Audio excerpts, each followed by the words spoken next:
aqui na igreja em Cidade Nova 1. Fico muito feliz por estar conhecendo vocês, grato a Deus por essa oportunidade. Feliz em estar revendo nosso amigo Pastor Marcondes, que para nós é uma referência no estado do Rio Grande do Norte. Então fico muito grato a Deus, honrado por essa oportunidade de mais uma vez Ele me conceder essa oportunidade de estar ministrando no púlpito a qual Deus tem designado, a qual Ele tem pastoreado esta igreja. Nós tivemos uma oportunidade de estarmos juntos ali quando ele estava na igreja em Nelson Bezerril, e eu fiquei muito feliz em poder conhecer o Pastor Marcondes, porque todas as vezes que eu vinha ao Rio Grande do Norte, em qualquer cidade que eu fosse, todo mundo comentava com o Pastor Marcondes. Então eu disse, eu preciso conhecer esse homem de Deus, né? E Deus me deu essa oportunidade de conhecer ele, e graças a Deus estamos aqui novamente. Fica a minha gratidão a Deus pela vida do pastor, de toda a sua família e de todos aqui que ajudam ao Pastor Marcondes, esse ministério. Deus abençoe a vida de cada um. Os irmãos concordam com isso? Diga amém. Amém. Meus irmãos, abra sua Bíblia comigo no livro de Obadias. Obadias, o livro de Obadias só tem um capítulo. Nós vamos ler o verso 17 e o verso 18. Trago nessa feita também, meus irmãos, um abraço do nosso pastor Inaldo Henriques da Silva, pastor ali na cidade de Cabedelo, a qual pela misericórdia de Deus estamos auxiliando ali o nosso pastor como secretário da igreja e também como coordenador da UMATEC, da nossa mocidade do campo de Cabedelo. Então fica aqui um abraço ao nosso pastor Inaldo, tanto ao pastor Marcondes como a toda a igreja que está aqui nessa noite. Todos encontraram? Obadias, só tem um capítulo, o livro, né? Verso 17 e verso 18. Também a minha gratidão a Deus pela vida do nosso irmão Humilde, nossa irmã Cristina, toda a família, Moisés, Priscila, sempre me recebem quando eu estou aqui no Rio Grande do Norte, Parnamirim, e muito obrigado a todos vocês. Todos encontraram? Aí alguns irmãos procurando. Fica bem quase finalizando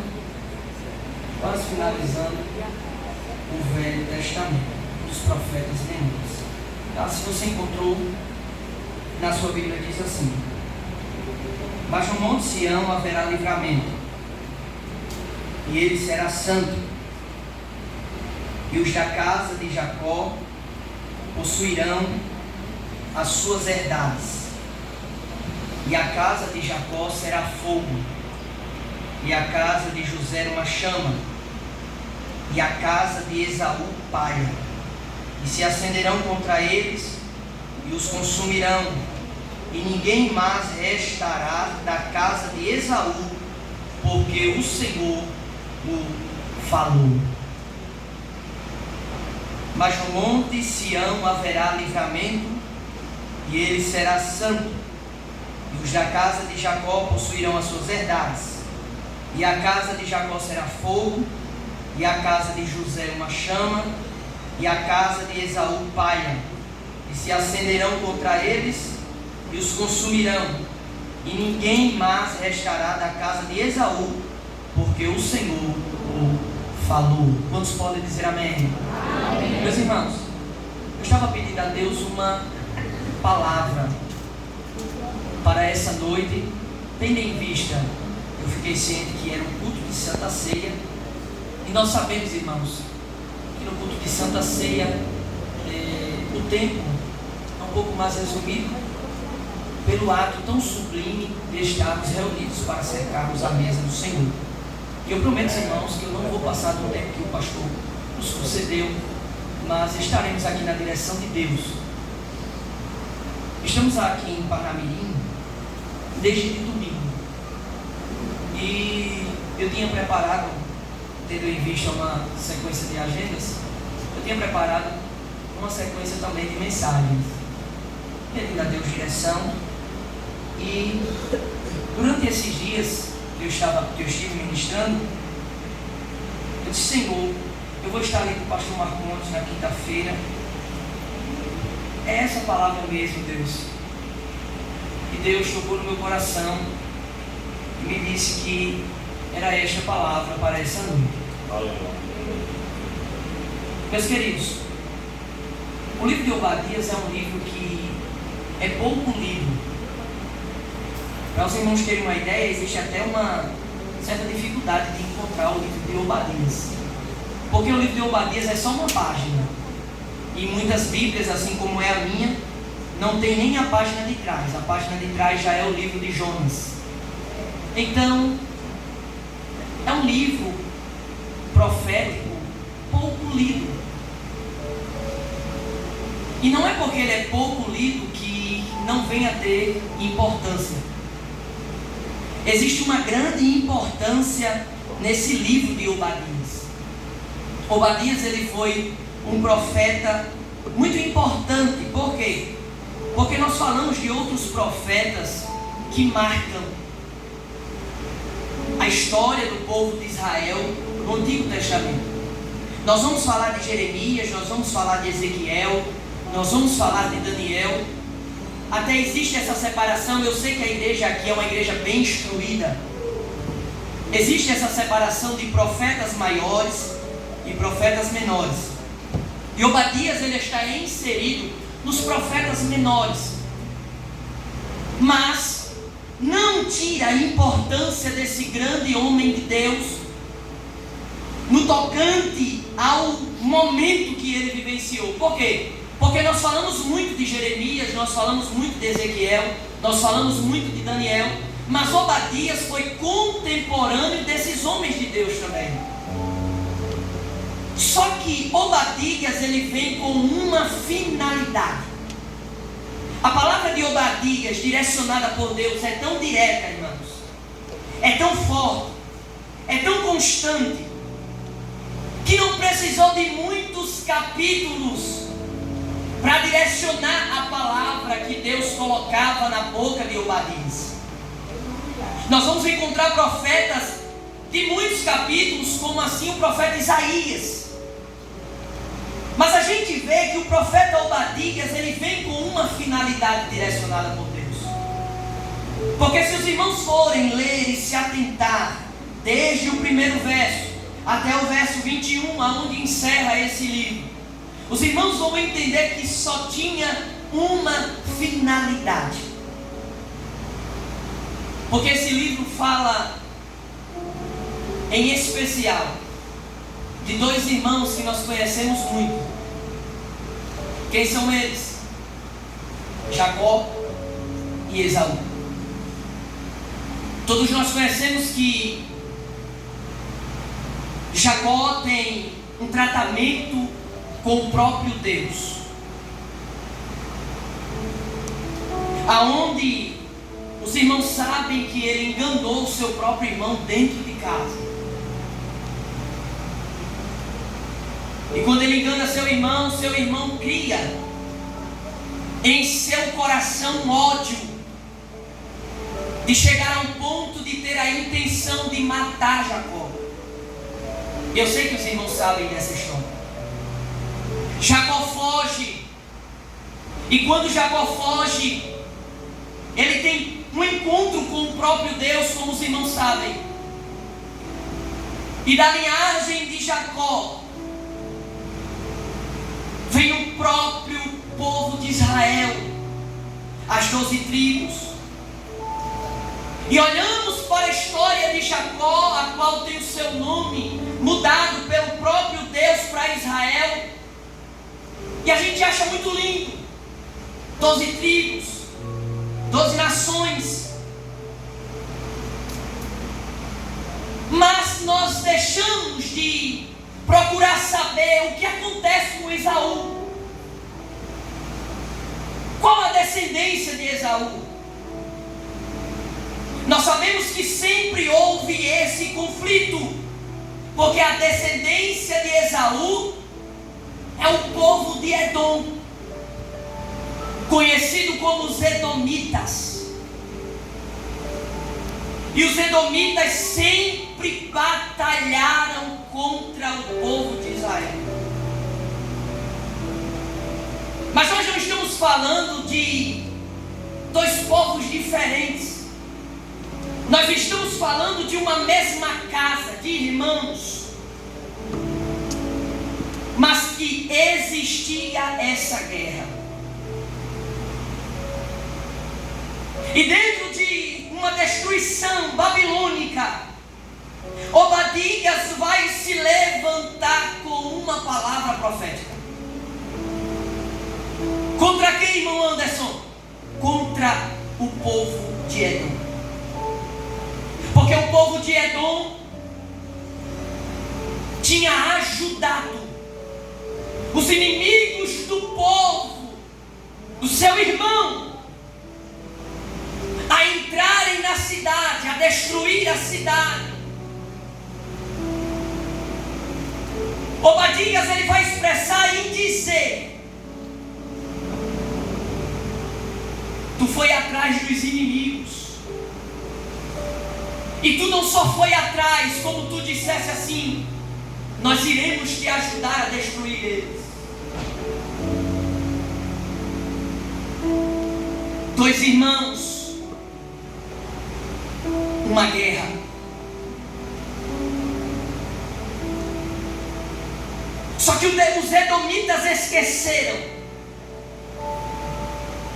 que o povo de Israel tinha um Deus todo-poderoso,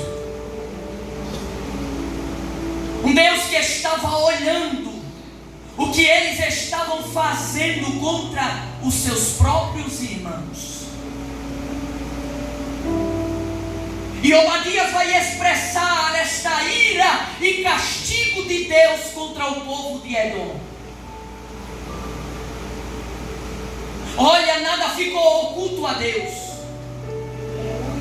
Olha, Deus não deixará impune o que vocês fizeram com o povo de Israel. Obadias vai chegar a expressar e dizer que os edomitas ficaram de camarote, pastor Marcondes, olhando o povo babilônico entrar para destruir o povo de Israel. Alegria, festa.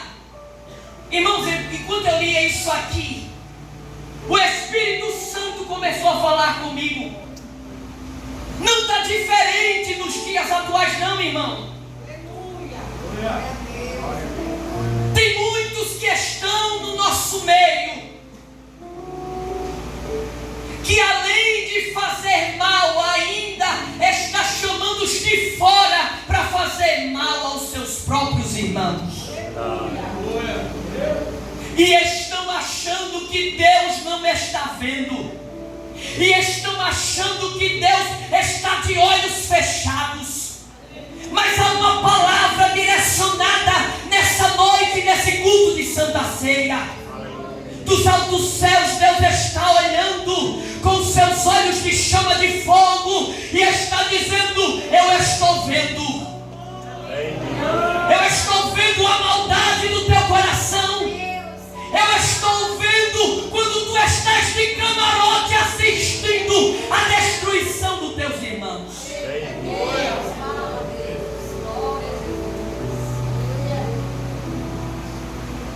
E Obadias vai expressar e vai dizer: vocês não vão ficar impunes,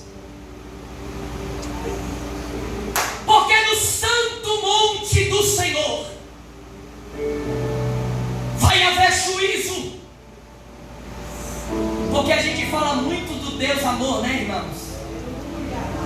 Do Deus coração. Mas existe uma outra base de Deus que a gente esquece de falar, que é o Deus que se ira, que é o Deus que é amor, mas também Ele é fogo consumidor.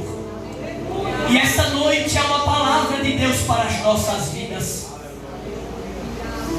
Deus ainda continua o mesmo. Eu vou repetir isso aqui porque está ardendo no meu coração. Deus ainda continua o mesmo.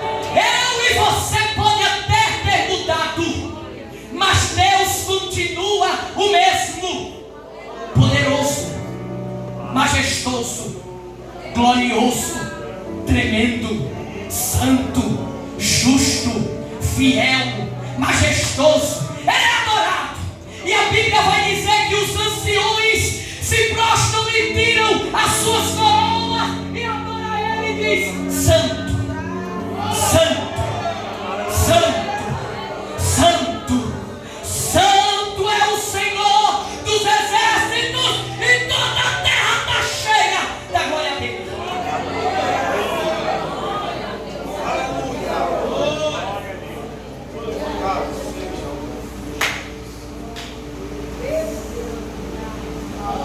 Dois irmãos, uma guerra. Mas Obadia vai expressar algo tão lindo, que é esses dois versos que nós lemos. Mas no monte Sião haverá livramento, e ele será santo, e os da casa de Jacó, de Israel, possuirão as suas heranças. E a casa de Jacó será fogo, e a casa de José uma chama, e a casa de Esaú palha. Quando eu disse aqui, irmãos, eu parei, porque Obadias está expressando duas gerações aqui, pastor. Entenda bem.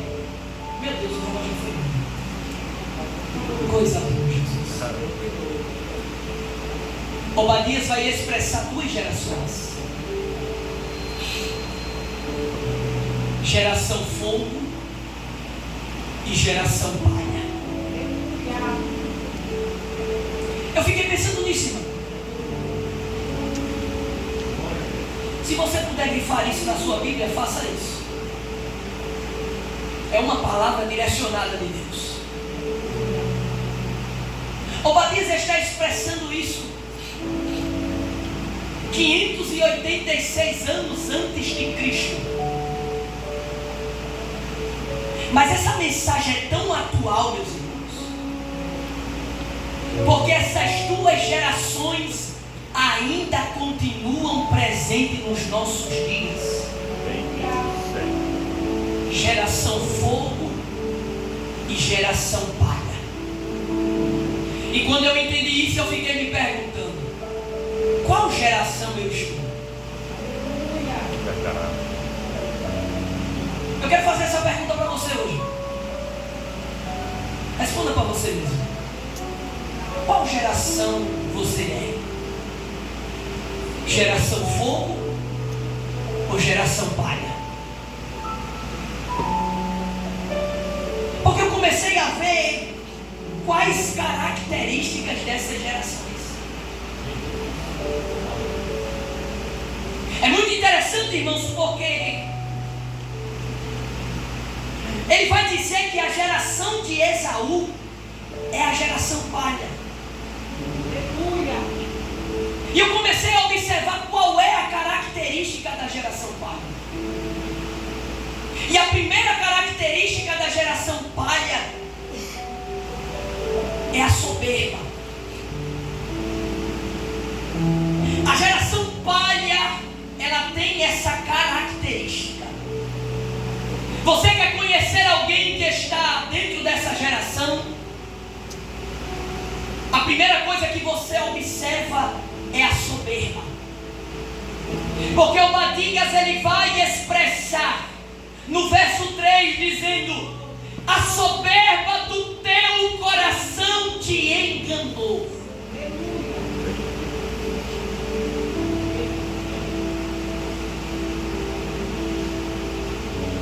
A soberba é algo que faz Deus se irar.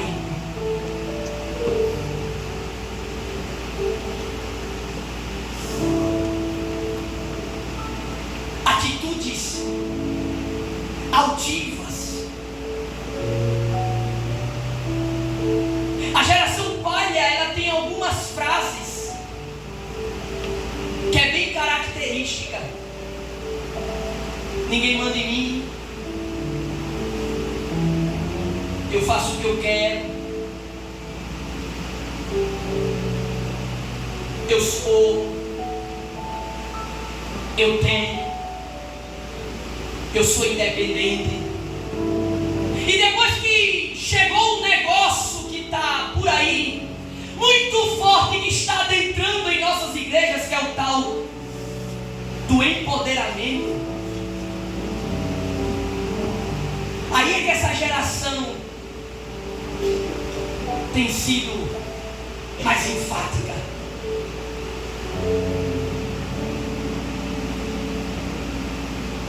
E Deus está dizendo: eu estou vendo quem é geração palha.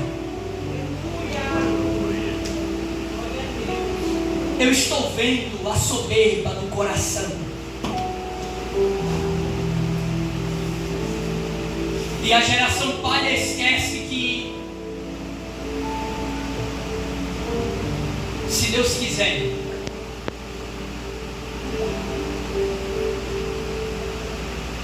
uma microscópica bactéria entra no corpo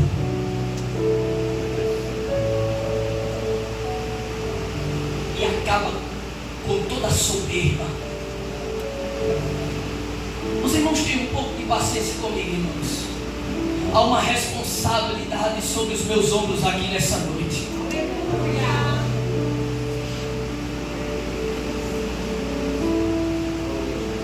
Eu fiquei pensando nisso. Meu Deus, será que eu estou nessa geração palha, irmãos? Eu não quero estar nessa geração. Tira toda a soberba, Senhor, que venha querer entrar em mim. Eu e você não tem nada, não podemos nada, não fazemos nada. Ah, se eu sair de lá, acaba, não tem ninguém à minha altura. Jesus está falando conosco aqui nessa noite. Quem foi que disse isso a você? Essa obra tem dono. Essa obra tem dono. E o dono desta obra manda no céu, manda na terra e é respeitado no inferno. Se você sair, ele levanta outro e coloca no céu. A obra não para. A obra não para. A obra não para. A obra não para. A obra não para.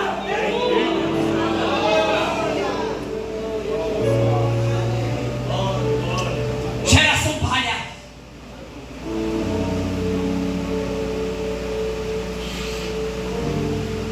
É um outro ponto muito interessante dessa geração é a maldade.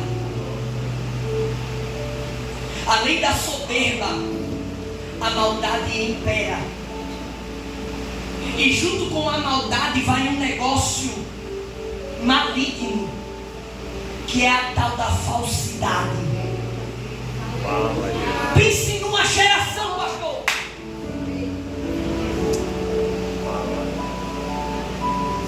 Na frente,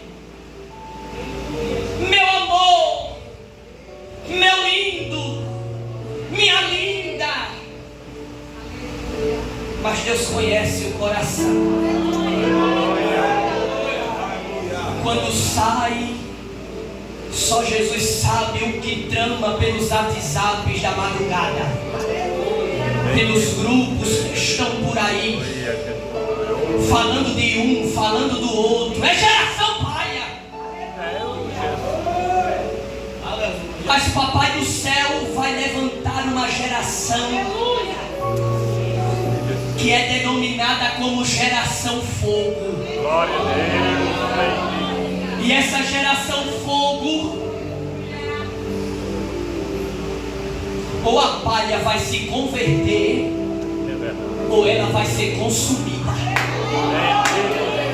Eu vou dizer isso novamente, porque o Espírito Santo está tocando no meu coração para dizer de novo. Aleluia. Ou essa geração palha vai se converter, ou ela vai ser consumida. Porque Deus vai começar a levantar uma geração do anonimato que está por detrás dos bastidores, mas vai vir cheia de fogo. Fogo, fogo, fogo.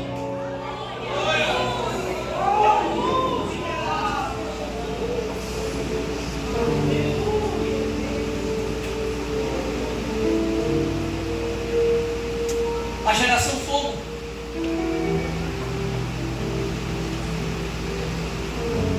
Existem algumas características também na geração fogo.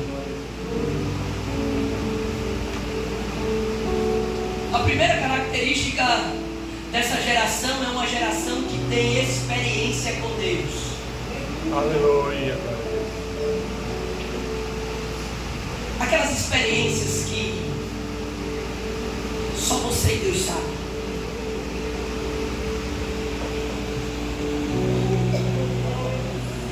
Que muitas das vezes ninguém vê. Mas o tratamento de Deus tem sido tão forte que a experiência com Deus tem aflorado na vida. Vem sangrando, mas vem. Terra sobre a decamanarai. Vem chorando, mas vem. Só Deus sabe como chega.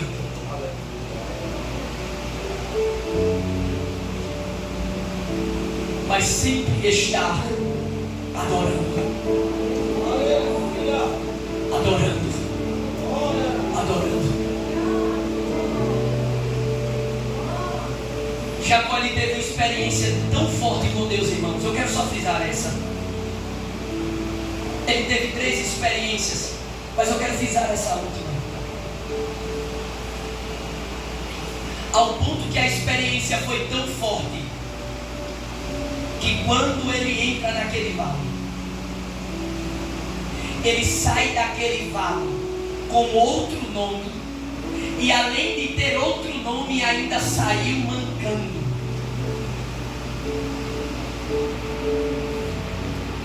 A geração fogo é uma geração marcada.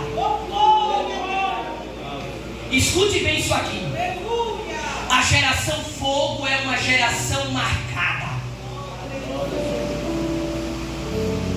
As marcas são nítidas. Que a experiência de Deus teve que moldar de uma maneira tal que às vezes, se for necessário, até mancar, tem que mancar. Eita Jesus, me ajude, Senhor. Dentro das experiências, entra de uma forma, mas sai de outra totalmente diferente. Eu já quero direcionar uma palavra que está ardendo no meu coração. Se tu estás passando pelas experiências de Deus, não desista. Essas experiências não são para te matar. Essas experiências são para te moldar. Tu estás na escola de Jeová. E Jeová está te moldando da maneira que Ele quer. Tu lembra dos sonhos? Tu lembra das promessas? Tu lembra do que Deus disse para ti? Se Ele te entregar da maneira que tu estás hoje, em vez de ser bênção, vai se tornar maldição. Aí, para que não se torne maldição, como Deus está falando com alguém aqui, para que não se torne maldição, Ele tem que trazer experiências na tua vida. Tu vai chorar.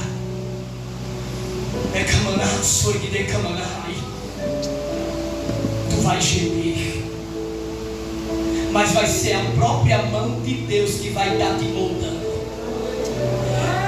e Ele vai estar te dizendo: sou eu que estou contigo, sou eu que estou apertando, sou eu que precisei fechar a porta para tu entender que eu sou na tua vida, sou